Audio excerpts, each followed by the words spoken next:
আমাদের চারপাশের জগৎটা কিন্তু সারাক্ষণই বদলে যাচ্ছে। কখনো কি ভেবে দেখা হয়েছে একটা চকচকে লোহার পেরেক কিভাবে মরচে ধরে বাদামি ধুলোয় পরিণত হয়? অথবা ধরুন দুধ কি করে দই হয়ে যায়? এই সব পরিবর্তনের পেছনেই কিন্তু একটা অদৃশ্য শক্তি কাজ করে, অনেকটা জাদুর মতো। তো চলুন আজকের এই আলোচনায় আমরা পদার্থের সেই আলকেমি মানে রাসায়নিক বিক্রিয়ার রহস্যটা একটু ভেদ করার চেষ্টা করি। এই প্রশ্নটা দিয়েই না হয় শুরু করা যাক। এটা তো এমন একটা ঘটনা যা আমরা প্রায় দেখি, তাই না? কিন্তু এর পেছনের কারণটা হয়তো সেভাবে ভাবা হয় না। এই যে সাধারণ মরিচা পড়ার ঘটনা, এটাই কিন্তু আসলে একটা অসাধারণ রাসায়নিক পরিবর্তনের দারুণ উদাহরণ। আর এই সবকিছুর উত্তর লুকিয়ে আছে রাসায়নিক বিক্রিয়ার মধ্যে। এটাই সেই অদৃশ্য ইঞ্জিন যা আমাদের রান্নাঘর থেকে শুরু করে শরীরের ভেতর, এমনকি এই মহাবিশ্বের দূরতম কোণাতেও সবকিছু চালাচ্ছে। সত্যি বলতে এই রূপান্তরগুলোই জীবন আর জগৎকে টিকিয়ে রেখেছে। তাহলে চলুন এই অদৃশ্য ইঞ্জিনটাকে একটু কাছ থেকে দেখা যাক। মানে কিভাবে বোঝা যাবে যে একটা রাসায়নিক বিক্রিয়া ঘটছে, এর চিহ্ন বা সংকেতগুলোই বা কী?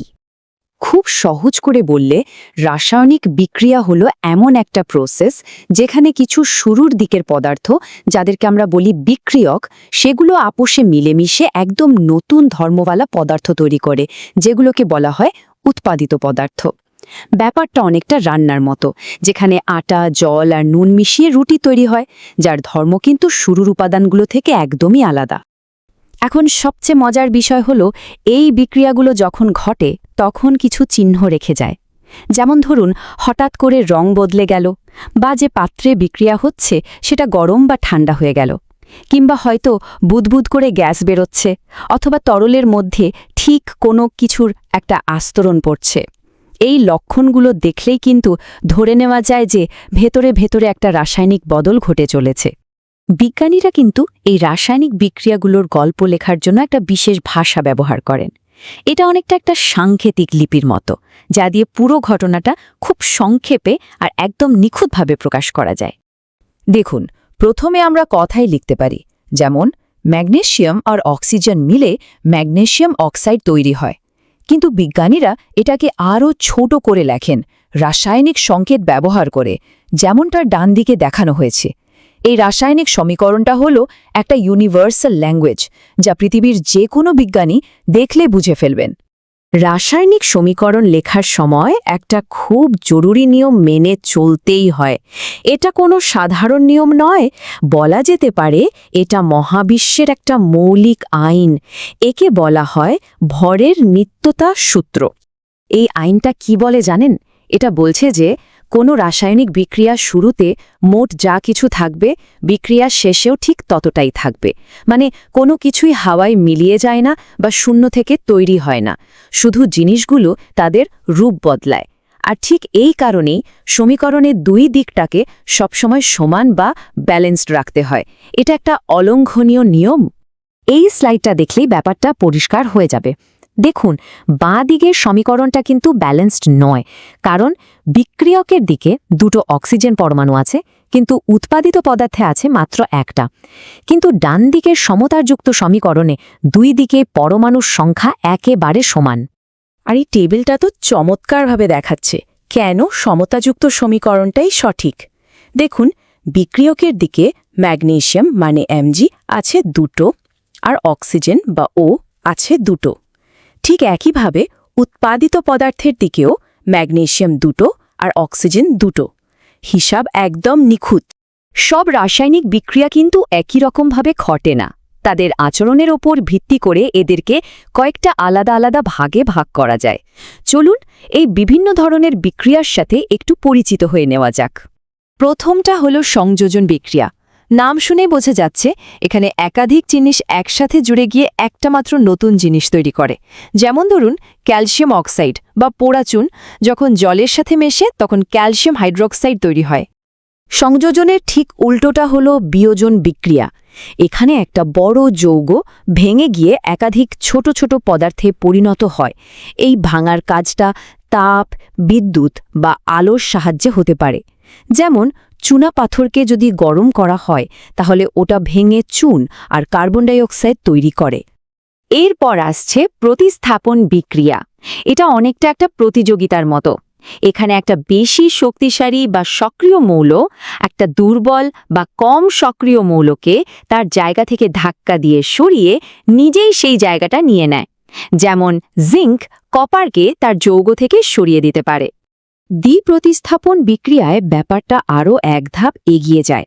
এখানে দুটো যৌগ নিজেদের মধ্যে পার্টনার অদলাবদল করে নেয়, মানে দুটো যৌগের দুটো অংশ একে অপরের সাথে জায়গা বদল করে দুটো একদম নতুন যৌগ তৈরি করে ফেলে। অনেক সময় এই দ্বিপ্রতিস্থাপন বিক্রিয়ার ফলে এমন একটা কঠিন পদার্থ তৈরি হয় যা তরলে দ্রবীভূত হয় না, বরং পাত্রের নিচে জমা হয়। এই জিনিসটাকে বলা হয় অধঃক্ষেপ, আর এই ধরনের বিক্রিয়াকে বলা হয় অধঃক্ষেপণ বিক্রিয়া। বিক্রিয়াগুলোকে কিন্তু শক্তির আদান প্রদানের দিক থেকেও ভাগ করা যায়। যে বিক্রিয়াগুলো পরিবেশ থেকে তাপ শুষে নেয়, ফলে চারপাশটা ঠান্ডা হয়ে যায়, তাদের বলে তাপশোষী বিক্রিয়া, যেমন শালক সংশ্লেষ। আর যারা পরিবেশে তাপ ছেড়ে দেয়, মানে গরম হয়ে ওঠে, তাদের বলে তাপমোচী বিক্রিয়া, যেমন ধরুন আগুন জ্বলা। চলুন এবার আমরা এমন দুটো ধারণার কথা বলি যেগুলো একে অপরের সাথে ওতপ্রোতভাবে জড়িত আর বহু গুরুত্বপূর্ণ বিক্রিয়ার একদম মূল ভিত্তি। এগুলো হলো জারণ এবং বিজারণ। খুব সহজভাবে বলতে গেলে কোনো পদার্থের সাথে যখন অক্সিজেন যুক্ত হয় বা তার থেকে হাইড্রোজেন সরে যায়, তখন বলা হয় তার জারণ হয়েছে। আর ঠিক এর উল্টোটা, মানে অক্সিজেন সরে গেলে বা হাইড্রোজেন যুক্ত হলে তাকে বলা হয় বিজারণ।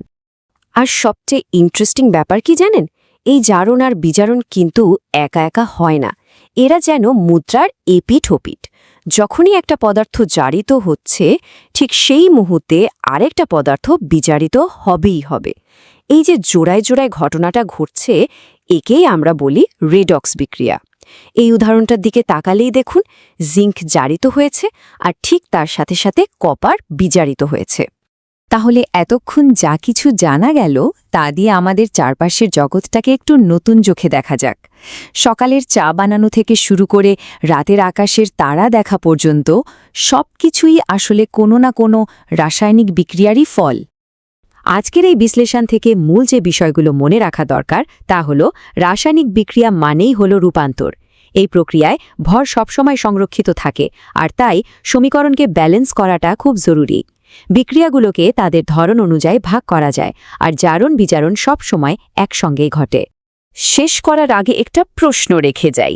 আমাদের নিঃশ্বাস নেওয়া, খাবার হজম করা, এমনকি চিন্তা করার ক্ষমতা, এ সব কিছুই কিন্তু অসংখ্য রাসায়নিক বিক্রিয়ার ফল। একবার ভেবে দেখুন তো, ঠিক এই মুহূর্তে কোনো অদৃশ্য বিক্রিয়াটি আমাদের অস্তিত্বকে সম্ভব করে তুলেছে।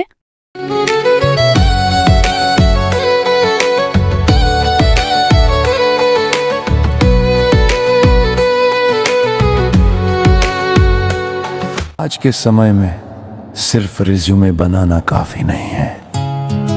जरूरी है कि लोग आपको समझें, आपकी स्किल्स को जानें और आपकी कहानी सुने।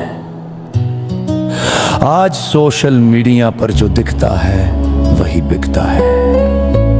इसीलिए हम लाए हैं रिज्यूम एक्सप्लेनेशन वीडियो सर्विस, जहां आपका रिज्यूम ये प्रोफेशनल तरीके से ये आसान भाषा में समझाया जाता है।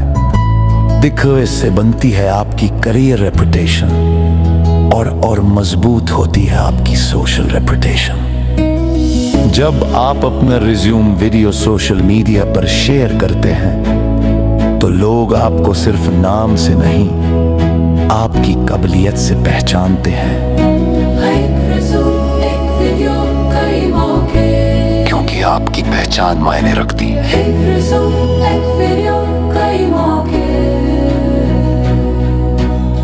क्योंकि आपकी पहचान मायने रखती है।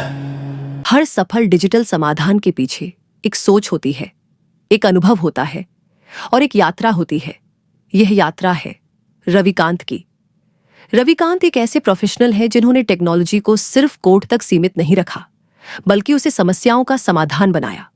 साल 2009, यहीं से शुरू होती है उनकी कहानी।